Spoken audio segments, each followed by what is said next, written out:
From the Blind Ability Studios, it's Wellness Wednesday with your hosts, Beth Gustin and Robin Ennis. Welcome to Wellness Wednesday. My name is Robin Ennis. I am a licensed clinical social worker in Colorado, and I am here with Beth Gustin. Yes, I'm Beth Gustin. I'm a licensed professional counselor also in Colorado, and happy to be here. And today's topic is bullying. Not bowling, but bullying. Bullying occurs in all aspects of life. It's not just limited to school, but it can also be in workplace. And today we're going to talk about school bullying, and then next time around we'll dive into workplace bullying. Bullying is different from harassment. I know it gets used interchangeably, but bullying is unfortunately not illegal, whereas harassment is illegal. Harassment is aggressive behavior in terms of a protected class. So just wanted to distinguish that, how it's different from bullying. Did you have anything to add about that, Beth, or do you agree with that? I was going to say the exact same thing, so I'm glad you brought it up, and I think it's good to lead with that because I think that one major distinction can be what can make bullying a lot more challenging to work with. And I ran across some articles that distinguish between different types of bullying. Different types of bullies, I should say, and kind of knowing which type of bully you might be dealing with can be helpful in how you cope with it or address it. And that might be a little more fitting for the workplace bullying conversation than being bullied at school. I think a lot of the coping skills can be the same, but before we get there, I just want to acknowledge it feels horrible. And I think there's a sense of powerlessness, no matter how old we are, for grade school up to high school. It can make us feel really helpless and powerless. Right. I would define bullying as ongoing, aggressive, or intimidating behavior. Like you mentioned, Beth, it can make you feel powerless. And so people who engage in bullying, I feel that they pick on people that they feel are more vulnerable. Yeah. That makes them feel more powerful if they know that they can pick on somebody on that basis. And so there are different types of bullying that can occur.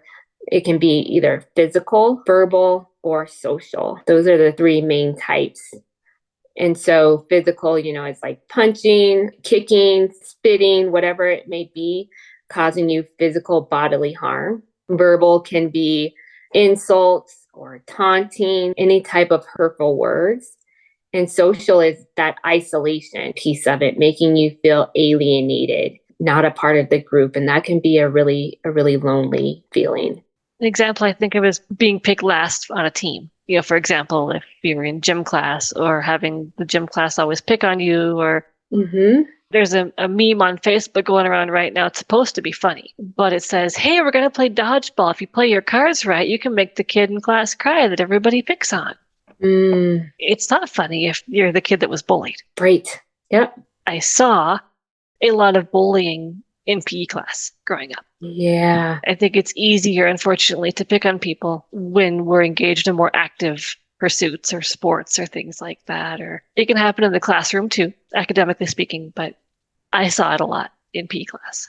Yeah, I actually resonated. That's a great example with what you said, is that so I was always the last person picked in PE. So I despised going to PE for that fact. And bullying resonates for me because on a personal level, because I was bullied in the 6th grade, but also too, because a lot of my clients, quite a few of them were bullied when they were younger. Although it happens in childhood, it doesn't, people can carry it with them for a lifetime. They say that sticks and stones may break my bones, but words can last a lifetime. I truly believe that because there's a lot of clients that I have who are still trying to come to terms with things that they faced when they were younger and believing that they're inadequate because of what they were told by their peers. It's definitely a lot. And I think that's a great example that you gave about the social isolation piece of it. You mentioned the meme, and so it's kind of an exaggerated example, but the movie Mean Girls, I believe, a depiction of bullying. And true, yeah. One of my clients really likes that movie, and she uses it to illustrate what she's going through with her neighbor. And I just think, if you want a good example of bullying, that in terms of movies, that could be a good one. Also, too, on HBO Max, there's a documentary. I can't recall the title, but it's about bullying as well. And so those are two just good examples to look to.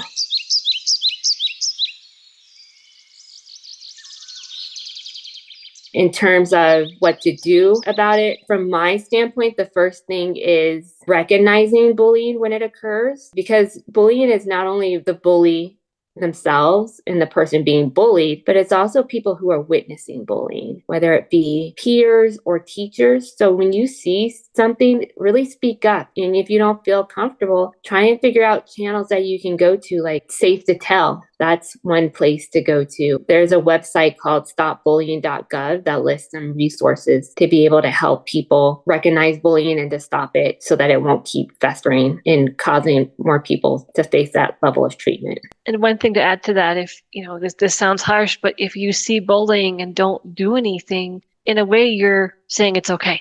And that can send a message to the person being bullied that you're backing up the bully. Right. I agree with Rob, and I strongly encourage you to say something. And I know, especially if you're a younger kid or you have younger kids, it can be hard to speak up. And so one thing I encourage my clients, I work with adults, but I encourage my clients who are parents, do what you can to create a safe environment at home so your children feel comfortable coming to you. And I know nobody wants their mom calling the principal or dad calling the principal, but someone has to speak up. Yeah. And if the child can't do it themselves, then mom and dad have to be the ones to speak up on their behalf. Right. Because if bullying goes undealt with, it can have a lot of really negative, dire consequences, like suicide, unfortunately. I'm going to the extreme here, but it can go that far. Depression, isolation, anxiety, school phobia. There's a lot of ways it can show itself if it's not addressed. And understandably so, right? So if you're in a situation, an ongoing situation, especially when you're younger and you feel like you don't have any say or any control, situations can look very dire. If you feel like you have to face something over and over again, it feels like there's no escape. Especially the younger generation, life can be hard and life can seem like an eternity. When you're younger, it just seems like time goes by slow. So if you're facing a situation of aggressive behavior, you're going to think that there's never going to be an end. I agree. Suicide, it's high among teens. It's the second leading cause of death among that age group because, again, they don't feel like there's a way out. So they really need some rallying and some support. That's very crucial and important. And that'll be a topic we address in a future podcast as far as, what to look for in prevention and things like that. But, again, I agree with Robin. That is the extreme to where bullying can lead. And there's always another way out. There's always another way out. But in those moments, that's not how that person feels. They don't see it. Trying to provide that safe environment for them to feel comfortable in talking to you about their feelings, allowing them to vent and have that opportunity can be very helpful. It can make them feel like they're being heard. Having that outlet is crucial. And you can help provide some reasoning for them when you're hearing them, whatever they're going through. Again, when you're stuck in that place, it's hard to look beyond that. When I look back at my 11-year-old self, I dreaded going to school. I had butterflies in my stomach. I would just try and pretend that I was sick or, whatever it may be so that I wouldn't have to go. Looking back at my 11-year-old self now, I completely get it. When I went to a conference for my medical condition, I had an individual come up to me and he had mentioned he was 12 at the time and he had a twin sister and said, it's just not fair. How come I had to be sick? How come I have to be the one being bullied? She doesn't have to face that. And in that moment, I sat there and I listened to him and I was like, you may not believe it, but when you get older, those people, it is my hope that those bullies will realize the error of their ways, that they will realize that the way that they treated you was not okay. And I shared a story with him that happened to me is after I left that school where I was bullied in the 6th grade, 20-something years later, one of those individuals in that class reached out to me through a blog And granted, I had not talked to anybody since then. He had mentioned that he thought about me throughout the years. And now that him and his wife were planning on having children, it made him stop and think and feel bad the way that he treated me in the 6th grade. So helping shed that perspective to children, that can kind of help them move forward and cope with their present circumstances.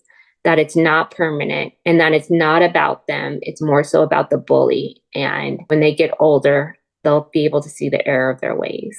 I appreciate you sharing that, Robin. And when I think about the bully, I wonder about what they're going through at home. What's happening in their life that's causing them to need to bully? Because their life isn't good either. And I'm not excusing their behavior. I'm not justifying it. But I think looking at it from the other side of like, what is going on in this person's life that makes them feel the need to hurt someone else, to feel powerful? They're feeling pain. Yep.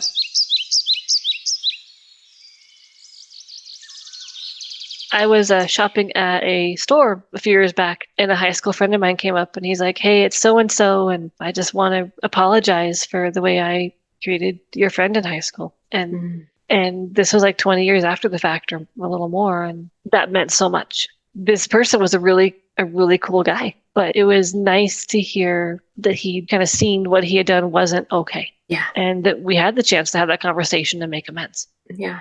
I agree. And it is very nice to hear that. That action can go a long way because, again, as I mentioned before, words can leave such a big impact on somebody. And so the fact, Beth, that individual came up to you, that was just very commendable on his part to recognize, what he did. And even with the person with me as well, right? So not chalking it up as a childhood experience or children just being children, but recognizing that it was wrong. Right. Right. I'm glad you mentioned that about the bully too, because when people are inflicting pain on somebody else, it really is a reflection of themselves and what they're going through. They're feeling pain, so they want people to feel pain too. It's like misery loves company. Right. Right. Yeah. Well, is there anything else we should add on this episode of bullying?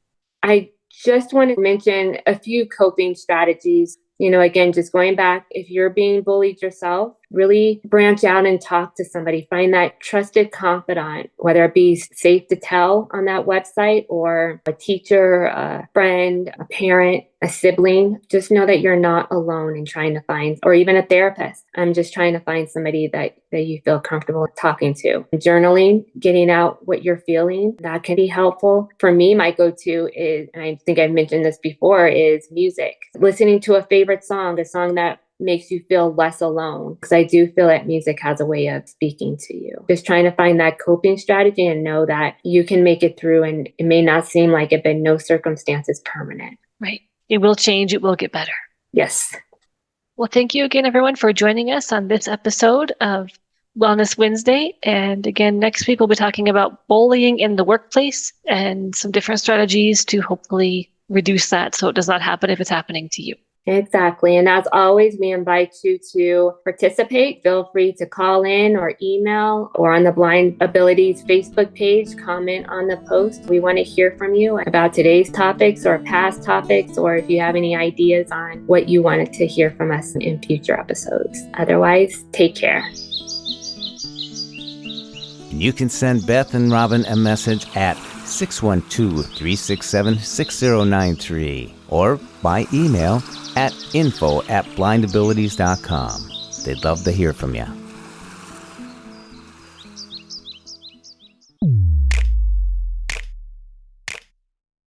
When we share what we see through each other's eyes, we can then begin to bridge the gap between the limited expectations and the realities of blind abilities. And the realities of blind abilities.